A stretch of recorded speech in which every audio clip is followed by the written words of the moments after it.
ఇందాక ఎయిర్పోర్ట్లో దిగ్గానే అంటే మీకు ఫామ్ పాండ్స్ గురించి చెప్పాలా. గౌరు చరితమ్మ గారికి వారి అబ్బాయి జనార్దన్ గారు నాకు పుస్తకం ఇచ్చారు. ఇది నేను నాకు చాలా ఇష్టమైన పుస్తకం ఇది. ఆయన ఏంటంటే ద వన్ స్టార్ రెవల్యూషన్ అంట, అంటే గడ్డి పరకతో విప్లవం. ఇది నేను చాలా సంవత్సరాల క్రితం ఎమ్మెల్సీగా ఎన్నికైన మా సోదరులు జనసేన జనరల్ సెక్రటరీ నాగబాబు గారు నాకు చాలా సంవత్సరాల క్రితం, కరెక్ట్ చెప్పాలంటే ఇది ఎప్పుడో 99లో కానీ 2000లో కానీ నాకు ఈ పుస్తకం ఇచ్చారు. గడ్డి పరకతో విప్లవం. దీన్ని తెలుగు తర్జుమా చేసిన పుస్తకం, అనువాదం చేసిన పుస్తకం. ఇందులో ఏంటంటే మీకు జీవాన్ని పర్యావరణాన్ని పరిరక్షించడానికి ఖర్చు లేకుండా ఎలాగనేది ముసునోబు ఫుకోకా అని చెప్పి ఒక జపనీస్ శాస్త్రవేత్త రాసిన పుస్తకం, వ్యవసాయ శాస్త్రవేత్త. ఇది నాకు ఆయనకి ఇస్తే, అంటే నేను చరితమ్మ గారికి చెప్తా ఉన్నాను, మీ అబ్బాయిని చాలా గొప్పగా పెంచారు, ఈ పుస్తకం చదువుతున్నాడంటే చాలా తప్పన ఉంటే తప్ప ఈ పుస్తకం చదవరు. అంటే అందుకేనేమో మీరు ఎమ్మెల్యేగా ఎన్నికయ్యాక మీరు ఈ పుడిచెర్ల గ్రామంకి మీరు ఇక్కడ మనకి ఇన్ని ఊర్లు ఉంటే, ఇన్ని జిల్లాలు ఉంటే మీ దగ్గరికి నేను ఎందుకు వచ్చానంటే మేబీ ఇది మనసుని బలంగా లాగింది అనుకుంటున్నాను ఇక్కడికి. అంటే ఇది ఈ రోజున ఫామ్ పాండ్స్కి సంబంధించి సమగ్ర కొంచెం మీకు వివరించి, అంటే మీకు చాలామంది మీరు సినిమా ఓజీ అంటున్నారు కానీ అంటే మీరు సినిమాలకు వెళ్తారు, హుషారుగా ఉంటారు, కానీ నీళ్ళు లేకపోతే మీరే సినిమాలకు వెళ్తారు. అందుకని ఎప్పుడేంటంటే మంచి అభివృద్ధి ఉండాలి, రోడ్లు కావాలి, మనకి ఇరిగేషన్ ప్రాజెక్ట్స్ ఉండాలి, నేల పచ్చగా ఉండాలి, ఇవన్నీ కోరుకోవడం. దాంట్లో మొదటిది నీటిని సంరక్షించుకోవడం. మనకి రాయలసీమ నేల నీటికి చాలా ఇబ్బంది పడేది. వస్తే భారీ వర్షం వస్తే, కానీ నిల్వ చేసుకునే సౌకర్యం లేదు మనకి. ఈ నిల్వ చేసుకునే సౌకర్యం మీరు ఊహించండి, 1,55,000 నీటి కుంటలు, 1,55,000 నీటి కుంటలు కానీ మనం ఈ రోజున మన టార్గెట్, ఇది ఒకటే టార్గెట్ పెట్టాను నేను, మే నెల లోపు అయిపోవాలని చెప్పి నేను శశిభూషణ్ గారికి కానీ మన కృష్ణతేజ గారికి అని చెప్పిన, మే లోపు అయిపోవాలి, ఎందుకంటే వర్షాలు రాగానే నీటి కుంటలు నిండాలి. అంటే 1,55,000 పాండ్లు కనుక, నీటి కుంటలు కనుక నిండితే మనకి ప్రకాశం బ్యారేజ్లో 3 TMCలు నీళ్లు. అలాంటిది మనకి 1,55,000 పాండ్లు నీటి కుంటలు కనుక నిండితే 1 TMC వచ్చేస్తుంది. అందుకని మనకి పెద్ద ప్రాజెక్టులు వచ్చే వరకు నా నమ్మకం ఏంటంటే, కృష్ణదేవరాయలు గారు ఇక్కడ ఎప్పుడు మన తటాకాల మీద వ్యవసాయం చేసిన పద్ధతి, మనం ఏం కొత్తగా చేయట్లా. మర్చిపోయిన దాన్ని కృష్ణదేవరాయలు గారు చేసింది. అంటే ఇది రాయలసీమ కాదు, ఇది రత్నాలసీమ. అలాంటి రత్నాలసీమ రావాలి, మళ్ళీ రత్నాలు ఇక్కడ అంటే అంత బలంగా ఉండాలి. ఇక్కడ అభివృద్ధి కొందరికే కాదు, అందరికీ కావాలి. అందుకే ఎకరం 30 సెంట్లు ఉన్న రాజన్న గారికి కూడా ఇది ఎందుకు పెట్టామంటే, ఇది ఆయన బాగుండాలి, కేవలం 30-40 ఎకరాలు ఇంకా పైవాళ్ళు పెద్దోళ్ళు కాకుండా అందరూ బాగుండాలనే ఉద్దేశంతో ఈ ఫామ్ పాండ్, దీంట్లో ఈ 1,55,000 పాండ్లు మనం ఎప్పుడైపోతే sir, we're targeting before May. What is the timeline? End of May. అంటే మే నెలాఖరులో ఇది అయిపోయేలాగా. ఎందుకంటే మనం ఎందుకు ఇంత బలంగా చెప్పగలనంటే, ఒకటే రోజున మనం గ్రామ పంచాయతీలో గ్రామ సభలు నిర్వహించాం. 13,326 పంచాయతీలు గ్రామ సభలు నిర్వహించగలిగామంటే మనకి సత్తా ఉంది, పనిచేసే అధికారుల యంత్రాంగం ఉంది. కానీ వాళ్ళకి పని చెప్పడానికి దిశానిర్దేశం చేసే ఏ స్వార్థం లేని వ్యక్తులు కావాలి.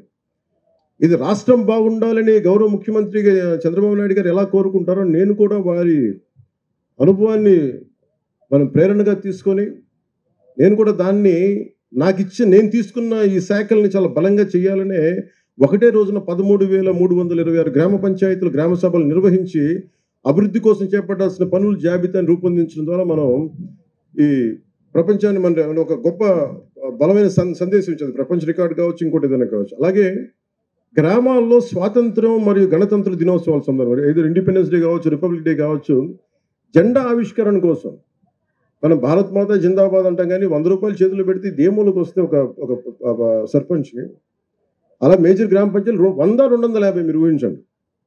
అంటే ఇన్ని సంవత్సరాలు గత ప్రభుత్వంలో ఆయన ఉన్న వారు 100 కాదు 250 కూడా చేయలేకపోయారు ఒక్కొక్క మైనర్ గ్రామ పంచాయతీకి.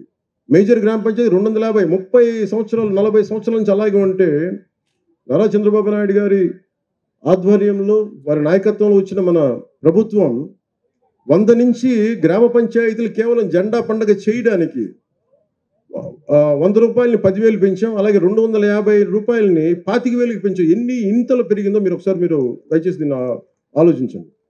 అలాగే పంచాయతీరాజ్ పరిపాలనా వ్యవస్థను మరింత సమర్థవంతంగా మార్చేందుకు DLDO, divisional level development officer కానీ, MPDO, DPO, CEO, ZP, DLPO, URD వంటి క్యాడర్స్ని పునర్నిర్మాణం చేసి ప్రజలకి మరింత సమర్థవంతంగా సేవలు అందించాలనే సంకల్పంతో మంత్రివర్గం పరిపాలనా సంస్కరణను ఆమోదించింది.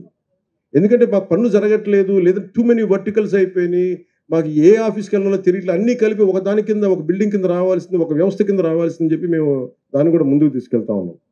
అలాగే మహాత్మా గాంధీ జాతీయ ఉపాధి హామీ పథకం గ్రామీణ ప్రజల జీవితాన్ని మెరుగుపరిచేందుకు ఎందుకంటే మనకు 70% గ్రామాలు మన రాష్ట్రంలో 57.92 లక్షల కుటుంబాలకు చెందిన 97.44 లక్షల మంది ఉపాధి కూలీలకి వారి సొంత గ్రామాల్లోనే ఉపాధి కల్పించగలిగాం. ఇప్పటి వరకు 23.52 కోట్ల పనితీలను అందించడంతో పాటు 4.27 లక్షల కుటుంబాలకి 100 రోజులు పనిచేసే అవకాశం కల్పించాం. ఈ పథకం కింద ఇప్పటి వరకు 9,597 కోట్లు ఖర్చు చేశాం.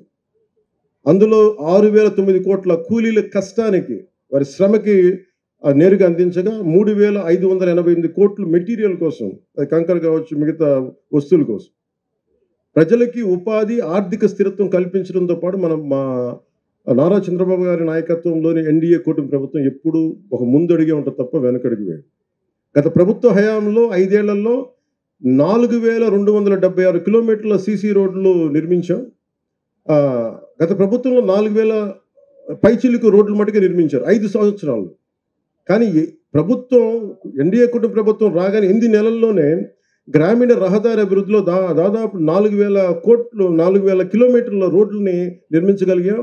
ఆల్మోస్ట్ పూర్తవబోతున్నాయి. 1,600 కోట్ల వ్యయంతో నిర్మించి మనకి ఈరోజు రోడ్లు పడ్డాయి. మన కర్నూలు జిల్లా నెంబర్ 1లో ఉంది సీసీ రోడ్లు అంటే. దానికి కారణం మన నాయకత్వ పటిమ, అలాగే అధికారుల తాలూకు కెపాసిటీ.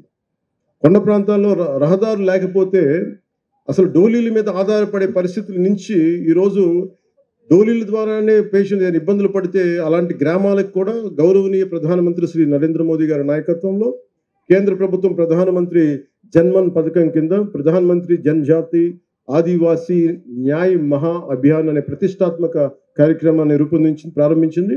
ఆ పథకం ద్వారా 100 మందికి పైగా గిరిజనులు నివసిస్తున్న ప్రాంతాల్లో అవసరమైన మౌలిక వస్తువులను అభివృద్ధి చేసే వారికి అభ్యున్నతికి మనం ముందుకు సహాయపడుతున్నాం.